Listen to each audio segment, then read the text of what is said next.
National education policy में multi disciplinary teaching की बात की गई है। केंद्रीय विद्यालय क्रमांक 2 हिंडन में इस तरफ हमारा प्रयास ये है कि एनसीईआरटी के पाठ्यक्रम के पाठों को जोड़ करके एक मल्टी डिसिप्लिनरी लेसन तैयार किया जाए। ये संभव हो पाया टीम टीचिंग से। टीम टीचिंग में इसके बारे में मैंने regional institute of education Mysore में पढ़ा था। हमारे शिक्षकों ने स्वतः ही पाठ्यक्रम का अनुसंधान किया और उसके बाद अपनी टीम तैयार की। कभी ऐसा भी हुआ कि दान का हिसाब, जो कि हिंदी का पाठ है, उसे पढ़ाने के लिए हिंदी शिक्षक ने गणित शिक्षक के साथ टीम तैयार की, या फिर पहली कक्षा में अंग्रेजी में आफ्टर द बाथ एक लेसन है तो अंग्रेजी की शिक्षिका ने ईवीएस की शिक्षिका के साथ टीम तैयार की तथा पार्ट्स ऑफ बॉडी भी साथ साथ पढ़ाया। इन पाठों को और रोचक बनाने के लिए हमने म्यूजिक, आर्ट एजुकेशन, इनके साथ भी इन पाठों का समावेश किया और कक्षा एक समावेशी कक्षा में परिवर्तित हो गई, जिसमें कि हर छात्र की रुचि के अनुसार कुछ न कुछ उपलब्ध था। अगर हिंदी का पाठ चल रहा है तो उसमें गणित भी था, उसमें कला भी थी। अगर अंग्रेजी का पाठ चल रहा है तो उसमें ईवीएस भी था, उसमें म्यूजिक भी था। इस तरह हमारा ये कार्य पूरा हुआ। मैं मुख्य अध्यापिका वंदना दीक्षित को इस कार्य को समयबद्ध पूर्ण करने के लिए बहुत बहुत बधाई देती हूँ। साथ ही मैं केंद्रीय विद्यालय क्रमांक 2 हिंडन के सभी शिक्षकों को बधाई देती हूँ, जिन्होंने अनुसंधान करके, लेसन प्लान डेवलप करके और बच्चों के साथ पढ़ा करके इस कार्य को पूरा किया और बच्चों को भी बहुत अच्छा लगा। और मैं उन सभी बच्चों को बधाई देती हूँ कि नेशनल एजुकेशन पॉलिसी के इस प्रोजेक्ट में उन सभी ने हिस्सा लिया। धन्यवाद।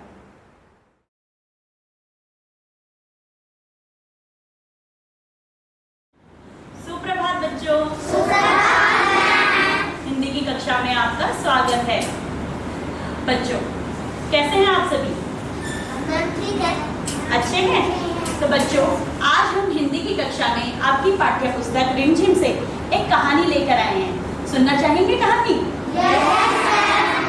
अच्छा लगता है आपको कहानी सुनना? तो बच्चों, कहानी सुनाने से पहले मैं आपको कुछ चित्र दिखाना चाहती हूँ। चित्र देखिए और बताइए आपको उनको देख के क्या समझ आता है।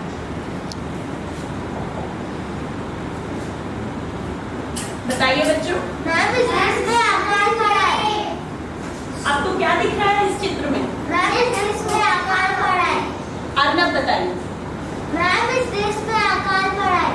आकार। और क्या दिख रहा है आपको? इसमें क्या दिख रहा है बच्चों? धरती कैसी लग रही है आपको? सूखी। दूसरे चित्र में आपको कैसे दिख रही है घास? सूखी घास। इस चित्र में आपको क्या दिखाई दे रहा है कनिष्का?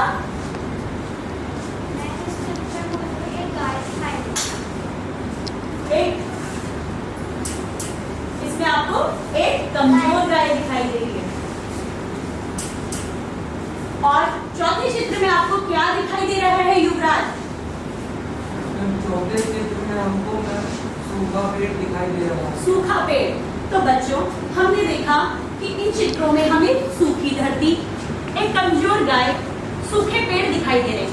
ऐसी स्थिति क्यों उत्पन्न हो जाती है? क्या बताना चाहेंगे? बताने के लिए हाथ खड़ा करें। हाँ, ओके। बताइए बच्चे, आप बताएं। सूरज से ये सूखे है। अच्छा, बताइए कनिष्का, बताइए। ये बारिश की कमी के कारण धरती सूख गई है। ऐसी स्थिति क्यों उत्पन्न हुई है? क्योंकि यहाँ कम बारिश हुई है और धरती बिल्कुल सूख गई है। बच्चों, ये गाय ऐसे कमजोर क्यों दिख रही है? क्योंकि उनको खाने के लिए घास भी नहीं है। क्योंकि बच्चों, कम बारिश के कारण ऐसी स्थिति उत्पन्न हो जाती है कि धरती उचित अन्न पैदावार नहीं कर पाती। ठीक है। और ऐसी स्थिति में अन्न की कमी हो जाती है, और अन्न की कमी होने के कारण जो स्थिति उत्पन्न होती है उसे हम कहते हैं अकाल। आपने सुना होगा ना, इस देश पे अकाल पड़ गया या उस राज्य में सूखे के कारण अकाल पड़ गया, ठीक है। तो बच्चों, अकाल वाली स्थिति में क्या होता है, अन्न की कमी हो जाती है। तो बच्चों, अगर किसी राज्य में अकाल पड़ जाए तो वहां के राजा को अपनी प्रजा की सहायता करनी चाहिए या फिर उनकी परेशानियों को अनदेखा कर देना चाहिए। उत्तर देने के लिए आप हाथ खड़ा करिए। आराध्या बताइए, राजा को अपनी प्रजा की सहायता करनी चाहिए या फिर उनकी परेशानियों को अनदेखा कर देना चाहिए? बताइए अर्ना। मैम, राजा को उसकी सहायता करनी चाहिए। बिल्कुल सही कहा आपने, राजा को उसकी प्रजा की सहायता करनी चाहिए। लेकिन बच्चों, हमारी कहानी का राजा इस विषय में कुछ और ही सोचता है। तो आइए आनंद लेते हैं कहानी दान का हिसाब का, जिसके लेखक हैं सुकुमार राय। बच्चों, अपनी पाठ्य पुस्तक रिमझिम का पाठ 7 पेज 51 खोलिए। तो एक था राजा, राजा जी लगता कपड़े पहनकर यूं तो हजारों रुपए खर्च करते रहते थे, पर दान के वक्त उनकी मुट्ठी बंद हो जाती थी। लगता कपड़े मतलब बच्चों सजावटी कपड़े, ठीक है, और हजारों रुपए खर्च कर देते थे, पर दान के वक्त उनकी मुट्ठी बंद हो जाती थी। दान क्या होता है बच्चों? दान होता है किसी को अपनी मर्जी से कुछ देना और बदले में कुछ ना लेना, ठीक है। उनकी मुट्ठी बंद हो जाती थी। क्या मुट्ठी बंद होना का मतलब आप जानते हैं बच्चों? हाँ बताओ। मतलब नहीं देना। मतलब नहीं देना, किसी को कुछ नहीं देना, ठीक है। राज्यसभा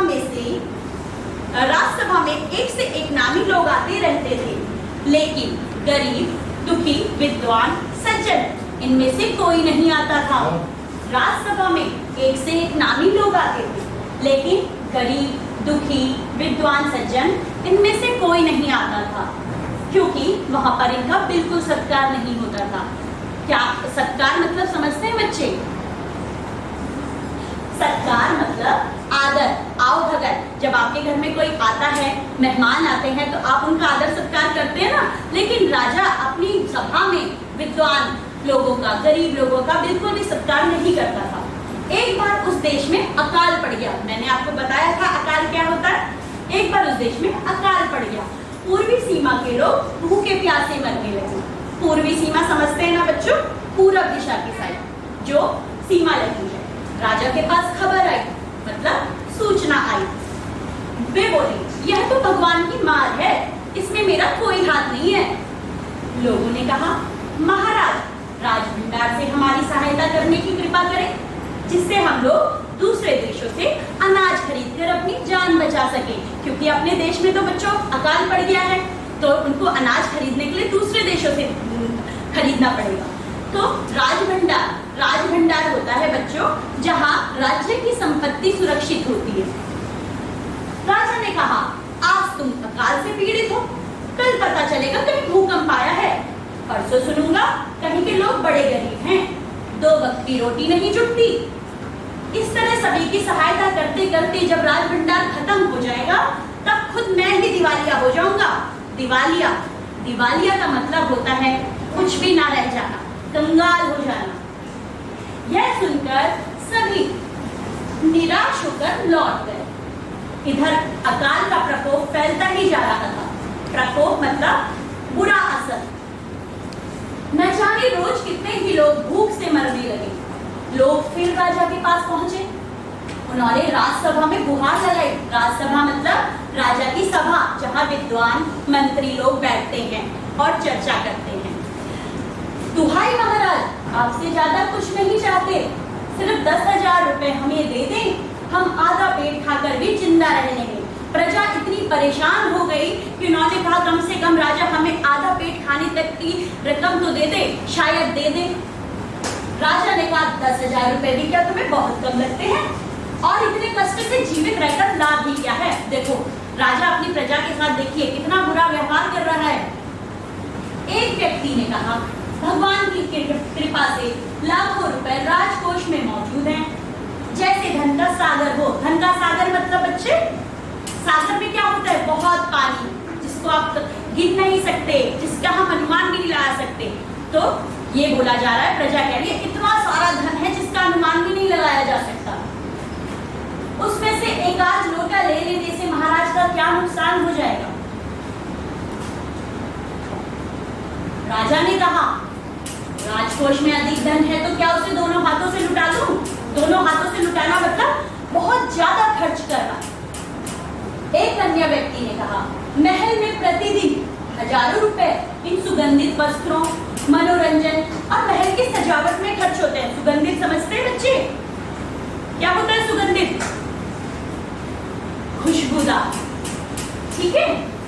यदि इन रुपयों में से थोड़ा सा धन जरूरतमंदों को मिल जाए तो उन दुखियों की जान बच जाएगी। दुखी मतलब जो परेशान लोग होते हैं। यह सुनकर राजा को क्रोध आ गया। क्रोध मतलब गुस्सा आ गया। खुद भिखारी होकर मुझे उपदेश दे रहे हो? मेरा रुपया मैं इसे उबाल कर खाऊं या तल कर, मेरी मर्जी। तुम अगर इसी तरह बकवास करोगे तो मुश्किल में पड़ जाओगे, इसलिए इसी वक्त तुम चुपचाप खिसक जाओ।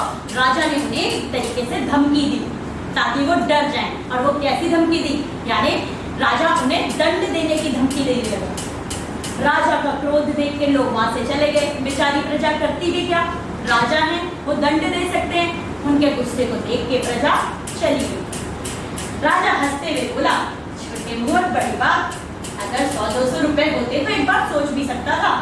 पहरेदारों की खुराक 2-4 दिन कम कर देता और यह रकम पूरी भी हो जाती। मगर 100-200 से इन लोगों का पेट नहीं भरेगा। एकदम 10,000 मांग बैठे। छोटे लोगों के कारण नाक में दम हो गया है। नाक में दम होना जानते हैं बच्चे? नाक में दम होना? हाँ बच्चे बताइए, आगे आके बताइए। नाक में दम होना बताइए बच्चों। गुस्सा नहीं, परेशान हो जाना। नाक में दम होना, जैसे चूहों ने तो नाक में दम कर दिया है, मतलब परेशान हो जाना।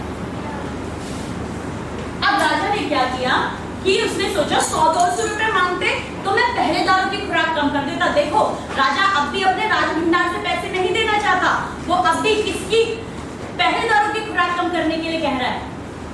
यह सुनकर वहां उपस्थित लोग हाँ हूं कहकर रह गए। हाँ हूं मतलब कुछ कह ही ना पाए उपस्थित। मगर मन ही मन उन्होंने भी सोचा राजा ने ये ठीक नहीं किया। जरूरतमंदों की सहायता करना तो राजा का कर्तव्य है। कर्तव्य समझते हैं बच्चों? कर्तव्य मतलब जो काम किया ही जाना चाहिए। जैसे आपका कर्तव्य है पढ़ाई करना इस वक्त। 2 दिन बाद न जाने कहां से एक बूढ़ा सन्यासी राजसभा में आया। उसने राजा को आशीर्वाद देते हुए कहा दाता कर्ण महाराज, बड़ी दूर से आपकी प्रसिद्धि सुनकर आया हूँ। पर प्रसिद्धि लोकप्रियता मतलब आपकी बातें सुन के आया हूँ, आपकी अच्छी बातें सुन के आया हूँ। सन्यासी की इच्छा भी पूरी कर दें। सन्यासी समझते हैं ना? साधु सन्यासी जो दान लेके अपना जीवन का गुजारा करते हैं। अपनी प्रशंसा सुनकर राजा बोला। अब सन्यासी इस तरीके से आए उनकी प्रशंसा करते हुए कि थोड़ा सा राजा खुश हो जाए और एकदम से क्रोधित ना हो और मेरी बात सुन ले। जरा पता तो चले तुम्हें क्या चाहिए? यदि थोड़ा कम मांगो तो शायद मिल भी जाए। सन्यासी ने कहा मैं तो सन्यासी हूँ, मैं अधिक धन का क्या करूंगा? सन्यासी लोग क्या करते हैं? बस कपड़े रहते हैं, खाते हैं और एक कमंडल लेके घूमते हैं। उनको ज्यादा धन की आवश्यकता होती ही नहीं है ना?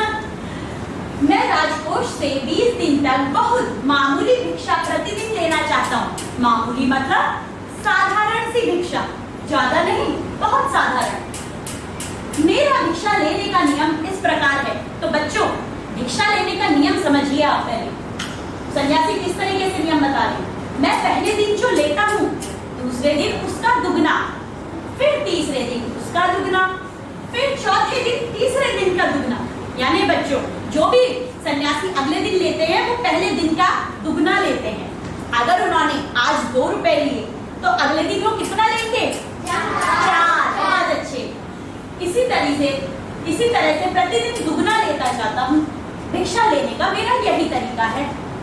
राजा बोला तरीका तो समझ गया, मगर पहले दिन कितना लेंगे? यही असली बात है। 2-4 रुपयों से पेट भर जाए तो अच्छी बात है, मगर एकदम से 20-50 मांगने लगे तो 20 पैसा, धन। सन्यासी ने हंसते हुए कहा, महाराज मैं लोभी नहीं हूँ। लोभी मतलब लालची, जिसको ज्यादा की इच्छा होती है। आज मुझे 1 रुपया दीजिए, फिर 20 दिन तक दुगने करते रहने का हुक्म दे दीजिए। हुक्म मतलब आदेश दे दीजिए। यह सुनकर राजा मंत्री और दरबारी सभी की जान में जान आई। जान में जान आना ये एक मुहावरा है बच्चों। जान में जान मतलब राहत मिली उनको। राजा ने हुक्म दे दिया कि सन्यासी के कहे अनुसार 20 दिन तक राजकोष से उन्हें भिक्षा दी जाती रहे। राजकोष मतलब जहां राज्य का खजाना सुरक्षित रहता है। सन्यासी राजा की जय जयकार करते हुए घर लौट गए। जय जयकार समझते हैं ना, कैसे करी होगी उन्होंने जय जयकार? महाराज की जय हो ऐसे करी होगी, है ना। राजा के आदेश के अनुसार राजभंडारी प्रतिदिन हिसाब करके सन्यासी को भिक्षा देने लगा। अब इस तरह 2 दिन बीते, 10 दिन बीते। अब बच्चों 10 दिन बीत गए। 2 सप्ताह तक भिक्षा देने के बाद भंडारी ने हिसाब करके देखा कि दान में तो काफी धन निकला जा रहा है। 2 सप्ताह मतलब कितने दिन हो गए? 2 सप्ताह 14 दिन हो गए। यह देखकर उन्हें उलझन महसूस होने लगी। उलझन मतलब कठिनाई, परेशानी। महाराज तो कभी किसी को इतना दान नहीं देते थे। उसने यह बात मंत्री को बताई। अब राजभंडारी जो हैं वो तो क्या है, हिसाब देखते हैं राजकोष का, है ना। वो गए अपने मंत्री के पास कि इतना धन राजा ने कैसे दे दिया दान में, तो कभी किसी को दान ही नहीं देते। मंत्री ने कुछ सोचते हुए कहा, वाकई यह बात तो पहले ध्यान में ही नहीं आई थी। वाकई मतलब सचमुच, मगर अब कोई उपाय भी नहीं है। महाराज का हुक्म है, बदला नहीं जा सकता, क्योंकि महाराज तो आदेश दे चुके हैं। अब वो बदला कैसे जाए? इसके बाद फिर कुछ दिन बीते, मतलब 14 दिन से और ज्यादा हो गए।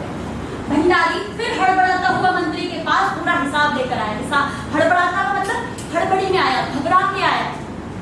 हिसाब देखकर मंत्री का चेहरा पड़ गया, फीका पड़ गया। फीका पड़ना मतलब डर जाना। वो डर गया। वह अपना पसीना पोंछकर, सिर खुजलाकर, दाढ़ी में हाथ फेरते हुए बोला, यह क्या कर रहे हो? अभी से इतना धन चला गया है, तो फिर 20 दिनों के अंत में कितने रुपए होंगे? भंडारी बोला, जी पूरा हिसाब तो नहीं किया है। मंत्री ने कहा, तो तुरंत बैठकर अभी पूरा हिसाब कर दो। भंडारी हिसाब करने बैठा कि 20 दिन तक कितना पूरी रकम हमारी चली जाएगी, उसका हिसाब मंत्री ने आदेश दिया राजभंडारी को, तो हिसाब करने बैठ गया। मंत्री महाशय अपने माथे पर बर्फ की पट्टी लगाकर तेजी से पंखा झलवाने लगे। मतलब उनको इतने पसीने छूट गए डर से कि उनको पंखा झलवाना पड़ा। कुछ ही देर में भंडारी ने पूरा हिसाब कर दिया। मंत्री ने पूछा, कुल मिलाकर कितना हुआ? भंडारी ने हाथ जोड़कर कहा, जी 10,48,575 रुपए। मंत्री गुस्से में बोला, मजाक कर रहे हो? यदि सन्यासी को इतने रुपए दे दिए तब तो राजकोष खाली हो जाएगा। मतलब राजकोष में से सारा रकम, सारे धन दान में चली जाएगी। भंडारी ने कहा, मजाक क्यों करूंगा, आप ही हिसाब देख लीजिए। यह कहकर उसने हिसाब का कागज मंत्री जी को दे दिया। हिसाब देखकर मंत्री जी को चक्कर आ गया। चक्कर आ गया मतलब डर गए वो, और सभी उन्हें संभाल कर बड़ी मुश्किलों से राजा के पास ले गए। राजा ने पूछा, क्या बात है? मंत्री बोले, महाराज राजकोष खाली होने जा रहा है। राजा ने पूछा, वह कैसे? मंत्री बोले, महाराज सन्यासी को आपने दान देने का हुक्म दिया, मगर अब पता चला कि उन्होंने इस तरह राजकोष से करीब 10 लाख रुपए झटकने का उपाय कर लिया। झटकने मतलब खींचने का, ठीक है। राजा ने गुस्से से कहा, मैंने इतने रुपए देने का आदेश तो नहीं दिया था, फिर इतने रुपए क्यों दिए जा रहे हैं? भंडारी को बुलाओ, क्योंकि भंडारी किसका हिसाब रखता है? भंडारी किसका हिसाब रखता है? राजकोष के पैसों का। तो मंत्री जी ने कहा, जी सब कुछ आपके हुक्म के अनुसार ही हुआ है, आप खुद ही दान का हिसाब देख लीजिए। राजा ने उसे 1 बार देखा, 2 बार देखा, इसके बाद वो बेहोश हो गया। बेहोश क्यों हो गया? क्योंकि उसके राजकोष का सारा धन भिक्षा में जा रहा था। काफी कोशिशों के बाद उनके होश में आ जाने पर लोग सन्यासी को बुलाने दौड़े कि वही कुछ उपाय कर सकते हैं। सन्यासी के आते ही राजा रोते हुए उनके पैरों पर गिर पड़ा। बोला, दुहाई है सन्यासी महाराज, मुझे इस तरह जान माल से मत मारिए। जान माल समझते हैं? मतलब सब कुछ मत लूटिए मेरा। जैसे भी हो एक समझौता करके मुझे मेरे वचन से मुक्त कर दीजिए। मुक्त मतलब आजाद कर दीजिए। अगर आपको 20 दिन तक भिक्षा दी गई तो राजकोष खाली हो जाएगा। फिर राजकाज कैसे चलेगा? बच्चों, राजकोष के धन से ही तो राज्य की भलाई के कार्य किए जाते हैं, है ना? राजा कौन कौन से कार्य करता है भलाई के लिए? कुएं खुदवाता है, अपनी प्रजा की देखभाल करता है, सैनिक रखता है राज्य की सुरक्षा के लिए। तो इन सब के जो खर्चा होता है वो राजकोष से ही तो दिया जाता है। अगर वो राजकोष भिक्षा में चला जाता तो राजकाज कैसे चलता? ये तो वाकई एक समस्या होगी। सन्यासी ने गंभीर होकर कहा, इस राज्य में लोग अकाल से मर रहे हैं। गंभीर होकर मतलब बिल्कुल बिना हंसे सीधा मुंह से बोला, इस राज्य में लोग अकाल से मर रहे हैं। मुझे उनके लिए केवल 50,000 रुपए चाहिए। वह रुपया मिलते ही मैं समझूंगा मुझे मेरी पूरी भिक्षा मिल गई। मतलब सन्यासी समझौता करने के लिए तैयार हो गए। राजा ने कहा, परंतु उस दिन एक आदमी ने मुझसे कहा था कि लोगों के लिए 10,000 रुपए ही बहुत होंगे। देखो, राजा अब भी अपनी चालाकी नहीं छोड़ रहा है। कहा तो वो 10 लाख रुपए लिए जा रहे थे, कहा अब सन्यासी 50,000 रुपए में आ गए। वहां पे भी राजा अपनी कंजूसी नहीं छोड़ रहा है। वो अब भी सोचता है कि काश वो 50,000 से 10,000 रुपए में आ जाए। सन्यासी ने कहा, मगर आज मैं कहता हूँ 50,000 से एक पैसा कम नहीं लूंगा। राजा गिड़गिड़ाया। मतलब क्या किया? गिड़गिड़ाया मतलब बहुत गुहार लगाई। मंत्री गिड़गिड़ाए, सभी गिड़गिड़ाए, सभी ने बहुत प्रार्थना की, मगर सन्यासी अपने वचन पर डटे रहे। आखिरकार लाचार होकर राजकोष से 50,000 सन्यासी को देने के बाद ही राजा की जान बची। पूरे देश में खबर फैल गई, अकाल के कारण राजकोष से 50,000 रुपए राहत में दिए गए हैं। सभी ने कहा, हमारे राजा तो कर्ण जैसे ही दानी है। मतलब प्रजा बहुत खुश हुई, बहुत खुश हुई। तो बच्चों, आप बताइए, क्या सचमुच में ही राजा दानी थे? बताइए। हाँ, कनिष्का बताइए। नहीं थे ना? क्यों उन्हें देने पड़े? वो दानी क्यों कहलाए? वो वचन से बंद कर थे और अपने को परेशानी से बचाने के लिए उन्होंने पैसे दिए थे, जबकि वास्तव में वो दानी नहीं। क्या थे? क्या थे? कंजूस। बिल्कुल सही। बच्चों, अब राजा अगर सन्यासी के वचन अनुसार भिक्षा देते तो 10 दिन में बच्चों तो आखिरी दिनों में कितने पैसे देने पड़ रहे थे? 50,000। नहीं बच्चे, अगर सन्यासी की भिक्षा उसी वचन अनुसार चलती तो कुल मिला के कितना हिसाब हो गया था? 10 लाख। बिल्कुल सही, 10 लाख से ज्यादा रुपए हो गए। बिल्कुल सही बच्चे, आप अपनी सीट पे जा सकते हैं। बहुत अच्छे। तो बच्चों, ये 10 लाख रुपए जो हुआ, इसका हिसाब क्या आप बता सकते हैं? हर प्रतिदिन कितना रहा होगा? इसका तो हिसाब लगाना पड़ेगा ना। तो यही हिसाब समझाने के लिए मैं गणित अध्यापक श्रीमान राजीव मल्होत्रा जी को आमंत्रित कर रही हूँ। धन्यवाद। सुप्रभात बच्चों। श्वेता बहन ने बहुत अच्छी कहानी सुनाई आपको, और हम उसी कहानी को आगे लेके चलते हैं कि किस तरीके से 1 रुपए का 10 लाख रुपया हो गया। आज हम उसी के बारे में बात करेंगे कि 1 रुपए का 10 लाख कैसे बन गया।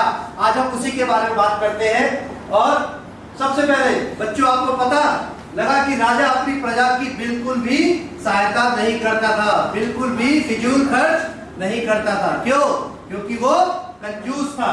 अब राज्य में अकाल पड़ गया, फिर भी राजा को होश नहीं आया, उसने प्रजा की कोई चिंता नहीं की। क्यों नहीं की? क्योंकि वो कंजूस था, वो अपनी प्रजा के ऊपर पैसा खर्चना नहीं चाहता था। इसलिए क्या करा उसने कंजूसी दिखाई। अपनी प्रजा की सहायता नहीं की। अब बूढ़ा सन्यासी आया और वो चाहता था कि राजा को कुछ ना कुछ सबक सिखाया जाए, और वो सन्यासी ने क्या कहा? बूढ़ा सन्यासी राज्यसभा में आया और उसने राजा से राजकोष से 20 दिन तक लगातार, ये एक शर्त रखी थी, बहुत इंपॉर्टेंट है, बहुत मुख्य है, क्या 20 दिन तक मामूली भिक्षा लेने को कहा। कितनी? राजा जी सिर्फ मामूली सी भिक्षा दे दो, हर रोज 20 दिन तक मुझे भिक्षा देते रहो। भिक्षा का नियम सन्यासी ने बताया कि भिक्षा का नियम मेरा होगा। तो राजा ने कहा बताओ सन्यासी, भिक्षा का नियम क्या है? तो उसने कहा मैं पहले दिन जो भी भिक्षा लेता हूं, दूसरे दिन उसका दुगना लेता हूं, और तीसरे दिन दूसरे दिन का दुगना लेता हूं, और चौथे दिन तीसरे दिन का दुगना लेता हूं। अब एक शब्द आप बार बार सुन रहे हैं, दुगुना। अब ये नया शब्द है आपके लिए, दुगना। ये दुगना क्या होता है उसके बारे में बात करते, और कहता है इस तरीके से प्रतिदिन दुगना भिक्षा लेता जाता हूं। 1 दिन से लेके 20 दिन तक मैं हर रोज दुगनी भिक्षा लूंगा। ये सन्यासी की भिक्षा लेने का नियम था। उसके बाद अब एक नया शब्द आपने सुना, दुगुना। दुगुना क्या होता है? दुगुना का अर्थ होता है 2 गुना। क्या? 2 गुना। ये गुना है जो हम गणित में गुना शब्द का चिन्ह लगाते हैं, ये वही है। अब ये होता क्या है? ठीक है, किसी संख्या को 2 से गुणा कर देने पर वह संख्या की दुगनी हो जाती है। ये बहुत ध्यान रखने वाली बात है। दुगना का मतलब क्या है? यहाँ पर किसी संख्या को 2 से गुणा कर देने पर वह संख्या की दुगनी हो जाती है। और इसी नियम के हिसाब से 1 रुपए का 10 लाख रुपया बन गया। 1 रुपए का, देखिए छोटा सा नियम है, पर 20 दिन के अंदर 1 रुपए से 10 लाख रुपए उस व्यक्ति ने बना लिए। क्या? पहले दिन भंडारी सन्यासी को बहुत खुश होकर दान देता है। अरे 1 रुपया ही तो देना है, 1 रुपया देने में क्या दिक्कत है? बड़े खुश होकर देता है, और पहले दिन का दान मात्र 1 रुपया देता है वो, और भंडारी बड़ा खुश होता है, आज मैंने 1 रुपया दान दिया। क्यों? क्योंकि राजा की आज्ञा का पालन करना था। अब अगले दिन क्या होगा? अगले दिन उसका दुगना होगा। दूसरा दिन क्या है? देखिए दूसरा दिन फिर दोबारा सन्यासी आता है और भंडारी से पैसे लेता है। कितने लेता है? 1 रुपए का दुगना। दुगना मतलब 2 से गुना कर देना है। 1 दूनी 2, तो कुल दान हो गया 2 दिन का। 2 दिन का कितना हो गया? नहीं, अभी नहीं। 2 रुपए आज के, 1 रुपया कल का, 3 रुपए हो गए 2 दिन का दान। अब अगले दिन फिर द्वारा सन्यासी आता है, तीसरे दिन, तीसरा दिन होता है, और 2 रुपए का दुगना 2 से गुना कर देना है। तो क्या होगा? 4 रुपए, 2 दूनी 4। इस तरीके से तीसरे दिन उसने, भंडारी ने सन्यासी को 4 रुपए दान में दिए। अब चौथा दिन फिर दोबारा सुबह सुबह सन्यासी भंडारी के पास आता है, और भंडारी चौथे दिन 4 रुपए का दुगना दे देता है। 4 रुपए का दुगना मतलब, दुगने का मतलब है 2 से गुना कर देना। 4 गुना 2, 4 दूनी 8, 8 रुपए भंडारी खुशी खुशी देता है। 8 रुपए तो है, कौन सी बड़ी रकम है ना? अब ये 8 रुपए वो सन्यासी लेता है और अपने घर चला जाता है। अगले दिन फिर यही प्रक्रिया होती है। सन्यासी 5वें दिन आता है और भंडारी के पास, भंडारी मेरा दान दीजिए, मेरी भिक्षा दीजिए। और 5वें दिन 8 रुपए का दुगना, 2 गुना करना है 8 को, 8 दूनी 16, 16 रुपए भंडारी सन्यासी को दे देता है। और अभी भी दिमाग में, भंडारी के दिमाग में कोई हलचल नहीं मच रही। क्यों? क्योंकि अभी संख्या बहुत छोटी है, मूल्य बहुत छोटा है, इसलिए कोई परेशानी नहीं है। पर जैसे जैसे आगे दिन होंगे, आगे आगे परेशानियां देखते हैं कि बढ़ती है या घटती है। अब आगे छठे दिन, फिर छठा दिन आता है, सन्यासी फिर दोबारा भिक्षा देने आता है। भंडारी फिर द्वारा अपने भंडार से क्या निकालता है, मुद्राएं निकालता है और 16 का दुगना कर देता है। दुगना का मतलब होता है 16 को 2 से गुना करना, मतलब 16 दूनी 32 रुपए जो है भंडारी सन्यासी को दान में दे देता है।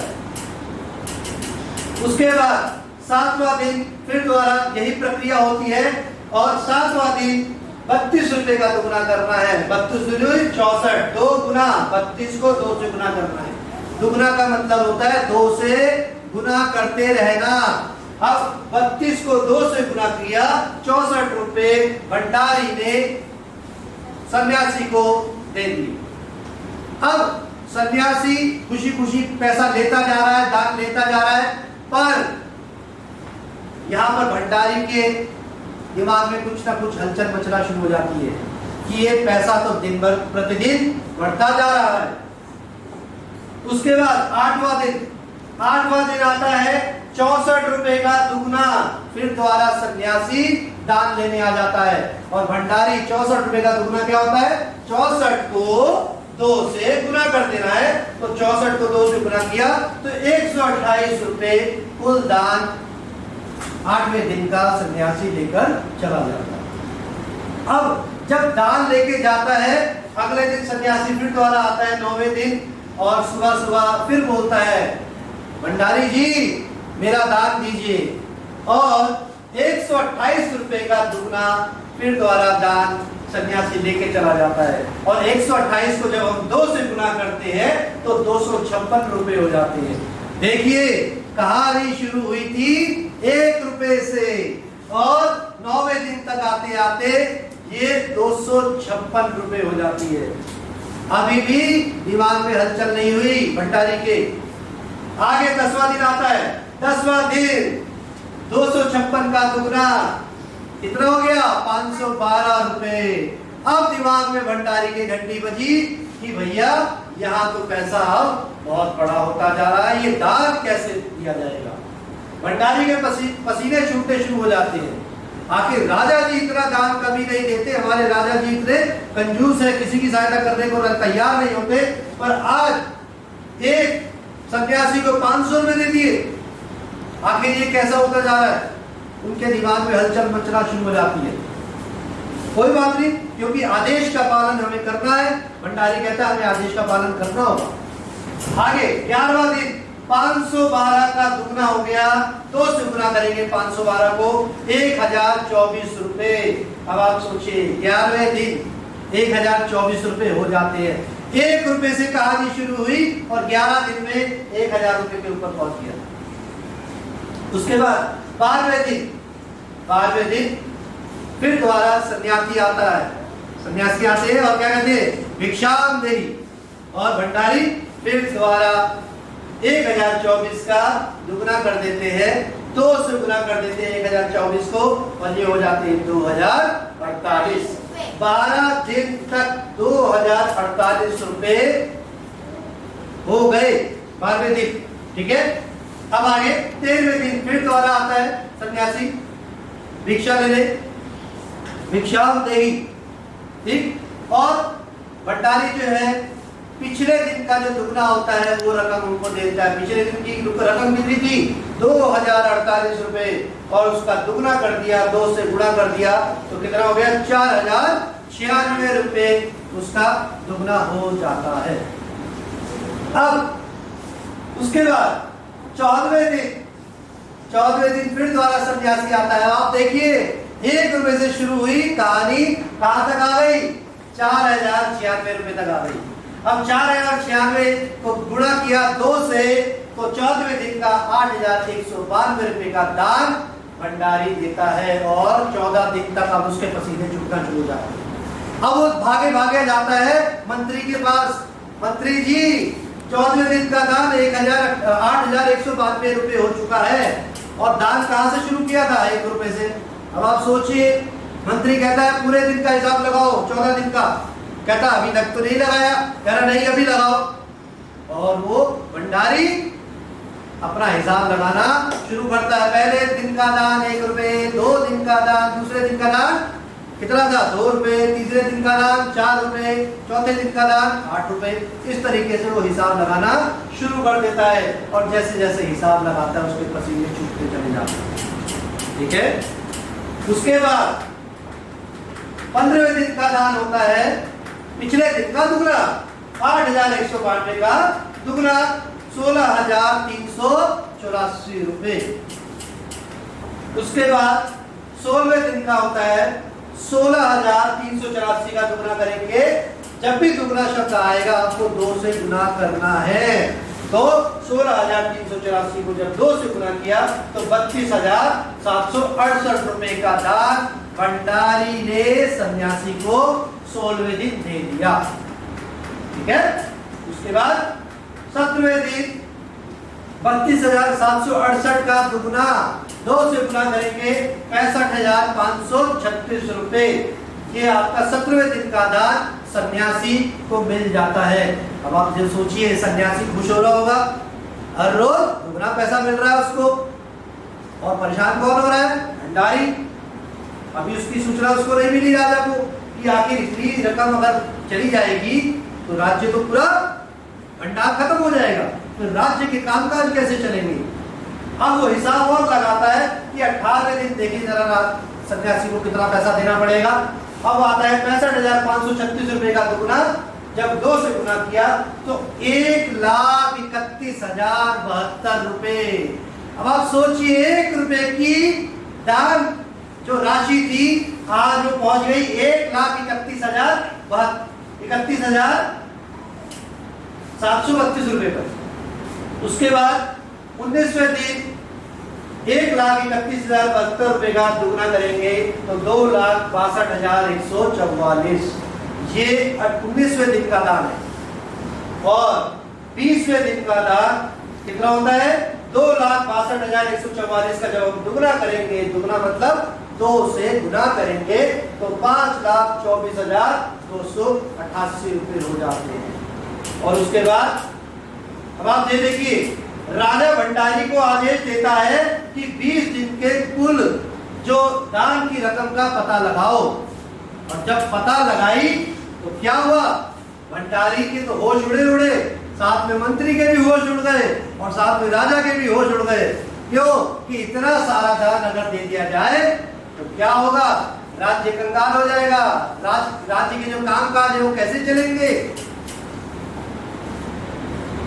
अब राजा को कुल जब पता लगा कि मेरा धन जो है कितना है 10,48,575 रुपए, तो उसका क्या बोलता है कि हाय मेरा धन तो अब चला जाएगा, मेरा धन चला जाएगा। तो फिर उसने क्या शर्त रखी कि महाराज मुझे माफ कर दीजिए, मैं इतना नहीं दे पाऊंगा। तो सन्यासी कहता है ठीक है 50,000 तो आपको देने पड़ेंगे। और फिर वो क्या अंत में कितने में मानता है सन्यासी? सन्यासी 50,000 कितने में मानता है? 50,000 में मानता है। पर क्या वो 50,000 दे पाता है? नहीं, वो सिर्फ 10,000 रुपए ही दे पाता है। तो इस तरीके से आपने एक चीज सीखी कि हमें एक तो दूसरों की सहायता करनी चाहिए, और ये जो आपने हिंदी में गणित को सीखा कि दुगने का अर्थ क्या होता है? हर रकम को 2 से गुना करना। तो आपने हिंदी के माध्यम से गणित को भी सीखा। Thank you very much. नमस्कार। केंद्रीय विद्यालय क्रमांक 2 हिंडन के प्राथमिक विभाग के शिक्षकों के द्वारा मल्टी डिसिप्लिनरी प्रोजेक्ट के अंतर्गत एक विषय को दूसरे विषय से जोड़कर पढ़ाने की एक नवीन योजना को प्रारंभ किया गया। शुरुआती दौर में इस कार्यक्रम को लेने में अध्यापकों को कुछ अड़चनें आ रही थी, क्योंकि एक विषय को दूसरे विषय के उसी कक्षा के अन्य पाठ से संबंधित पढ़ाने का निर्णय लिया गया। किंतु हमारे अध्यापकों ने कुछ अनुसंधान किया, पाठों को चिन्हित किया जिनका एक दूसरे से संबंध है, और हमारी बहुमुखी प्रतिभा की धनी प्राचार्य श्रीमती ज्योति पांडे के मार्गदर्शन एवं निर्देशन में इस कार्य को टीम टीचिंग के द्वारा सफलतापूर्वक क्रियान्वित किया गया। मैं अपने विद्यालय केंद्रीय विद्यालय क्रमांक 2 हिंडन के सभी प्राथमिक शिक्षकों को बधाई देती हूँ कि जिनकी मेहनत से इस परियोजना को सफलतापूर्वक प्राप्त किया गया। हम उम्मीद करते हैं कि इस कार्य के द्वारा हमारे प्राथमिक विभाग के सभी विद्यार्थियों में उच्चतर ज्ञान की प्राप्ति परिलक्षित होगी।